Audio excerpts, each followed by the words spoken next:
भारतीय सभ्यता के इतिहास में सबसे बड़े अनसुलझे रहस्यों में से एक ये है कि प्राचीन काल की सबसे प्रगतिशील सभ्यता जिसे हड़प्पा के नाम से जाना जाता है, आखिर उसका पतन कैसे हुआ और 1700 ईसा पूर्व में उस सभ्यता के उजड़ जाने के बाद उसके लोग कहाँ गए, आखिर क्या हुआ उनके साथ। हड़प्पा या सिंधु घाटी सभ्यता लगभग 3300 से 1300 ईसा पूर्व तक सिंधु नदी के किनारे हुआ करती थी। उस सभ्यता के लोगों को योजनाबद्ध तरीके से बड़े बड़े शहर बसाने में महारत हासिल थी। जब बाकी दुनिया खाना इकट्ठा करना सीख रही थी, तब यहाँ के लोग अद्भुत से अद्भुत घर, सड़कें और विशाल हॉल जैसी कक्षा बना रहे थे। निर्माण सामग्री में वो पत्थर की बजाय ईंटों का उपयोग करते थे, जिसे वो एक समान इमारतों का निर्माण कर पाते थे।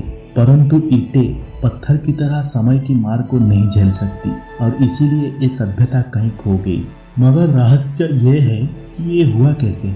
कुछ लोगों का मानना है कि सिंधु नदी में बाढ़ आ जाने से ऐसा हुआ। उनकी लिपि को अभी तक कोई नहीं समझ पाया। विशेषज्ञों का मानना है कि ये लिपि दक्षिण भारत में पाए जाने वाले द्राविड़ लिपि से मेल खाती है। यहीं से एक सबसे बड़े रहस्य का आरंभ होता है कि उसके बाद क्या हुआ। हड़प्पा सभ्यता का पतन 1900 ईसा पूर्व में शुरू हुआ और 1300 ईसा पूर्व तक वो पूरी तरह से गायब हो गई। अचानक 700 ईसा पूर्व में बिल्कुल अलग भारत दिखाई दिया, जिसका केंद्रीय धर्म हिंदू था और संस्कृत जैसी उन्नत भाषा थी। बिल्कुल अलग और उन्नत निर्माण तकनीक थी, अनोखी और अपने समय से आगे ज्ञान से परिपूर्ण वैदिक किताबें थी। और ये सभ्यता सिर्फ सिंधु नदी पर ही नहीं बल्कि पूरे भारत में फैली थी। कुछ लोगों का मानना है कि ये आर्यन हमले की वजह से हुआ, मगर गौर करने वाली बात ये भी है कि ये तो बिना आक्रमण किए भी हो सकता था। एक मत ये भी है, आर्यनों ने एक घोर युद्ध के बाद हड़प्पा वासियों को तबाह कर दिया। इस मत का आधार मोहनजोदारो से मिले क्षत विक्षत नरमुंड है, परंतु और जांच पड़ताल के बाद यह पता चला कि ये नरमुंड समय की मार पड़ने की वजह से क्षत विक्षत हुए हैं, न कि हिंसा से। इसी तरह कई और मत भी है, मगर ये सब मत किसी न किसी आधार पर गलत साबित होते हैं। अगर वहाँ युद्ध हुआ था तो वहाँ से हथियार और नरकंकाल मिलना चाहिए। अगर हड़प्पा वालों ने प्रवास किया था तो वो सिंधु घाटी को छोड़कर कहाँ गए।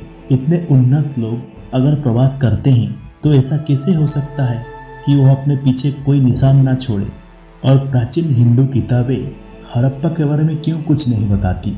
अपने समय की सबसे प्रगतिशील सभ्यता समय में कहीं खो जाती है। क्यों और कैसे, ये आज भी एक रहस्य है। हजारों साल बाद एक और सभ्यता जो उनसे बिल्कुल अलग थी उन्हें खोज निकालती है। ये नई सभ्यता आपकी और हमारी है, जो उनकी सभ्यता के जाने के बाद पनपना शुरू हुई थी। कैसे, ये किसी को नहीं पता। दोस्तों, आज का इस एपिसोड में बस इतना ही। वीडियो अच्छा लगे तो प्लीज़ लाइक कीजिए और चैनल को सब्सक्राइब जरूर कीजिए ताकि आने वाला वीडियो आप लोग मिस ना करें। फिर से मिलेंगे एक नए एपिसोड में। तब तक के लिए नमस्कार।